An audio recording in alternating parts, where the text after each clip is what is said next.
So నేను expect చేయలేదండి. జనరల్గానే ఇక్కడి నుంచి హైదరాబాద్ వెళ్ళినప్పుడు గ్యారంటీగా నేను సక్సెస్ అవ్వాలి అని నాకున్న ఏకైక సెంటిమెంట్ మావుళ్ళమ్మ తల్లి అండి.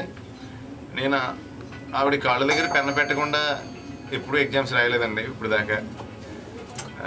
ఆ గుడికి ప్రతి ఆదివారం వెళ్ళకుండా ఎప్పుడు లేనమాట అండి. ఎప్పుడు అదో సెంటిమెంట్ అండి నాకు. ప్లస్ అక్కడ ప్రసాదం కూడా ఇంకో ఇద్దరు మనుషులను ఎక్కువ తీసుకెళ్ళినా కూడా మా ఫ్రెండ్స్ని 2 లడ్డూలు ఎక్కువ వస్తాయని ఎక్కువ తీసుకెళ్ళి ఎక్కువ ప్రసాదం కూడా తినేవన్నమాట అండి. నేను ఇక్కడ నాకు వీలైనంత వరకు నేను ఈ ఊరి పేరుని నన్ను మోసిన నేల అండి ఇది. నన్ను ఒక 30 సంవత్సరాలు నన్ను మోసిన నేల ఇది. సో ఈ నేల పేరుని నేను ఎప్పుడు ఏ సినిమాలో ఉన్నా నేను ఎప్పుడు భీమవరం పేరు చెప్తూ ఉంటాను. మా ఇండస్ట్రీ హైదరాబాద్లో ఉందని అక్కడికి వెళ్ళి నేను ట్రై చేశానండి యాక్చువల్గా.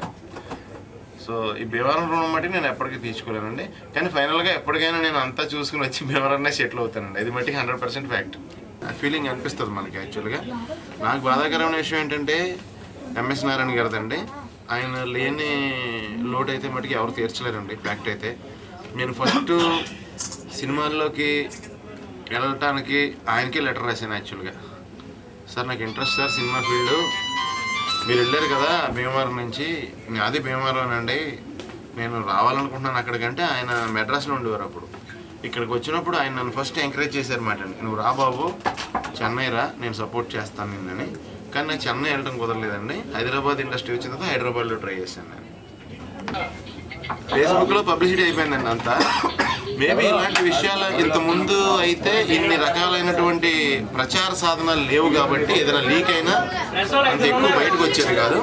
ఇలా జరగడం మట్టికి కోట్ల రూపాయలు ఖర్చు పెట్టి తీస్తున్న సినిమాలు ఇలా ముందు పైరసీ రిలీజ్ బయటికి రావడం అనేది మట్టికి చాలా దురదృష్టకరమైన విషయం అండి.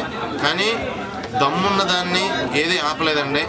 అత్తారింటి దారేది ముందు ఫుల్ సినిమా పెట్టేశారు. దాన్ని ఎవరైనా ఆపగలిగారా? హైయెస్ట్ కలెక్టెడ్ సినిమా ఇప్పుడు దాకా ఇండస్ట్రీలో. ఇప్పుడు దిల్ రాజు గారి సినిమా ఒకటి రన్ అవుతుంది. దిల్ రాజు గారు ప్రొడ్యూసర్ అండి, వాసువరం డైరెక్టరు.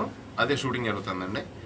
నెక్స్ట్ మంత్ నుంచి ఫిబ్రవరి ఎండ్ నుంచి గోపీమోహన్, దూకుడు రైటర్ గోపీమోహన్ డైరెక్షన్లో అనిల్ శంకర్ గారు బ్యానర్లో సినిమా. అది ఈ రెండే రన్ అవుతున్నాయి.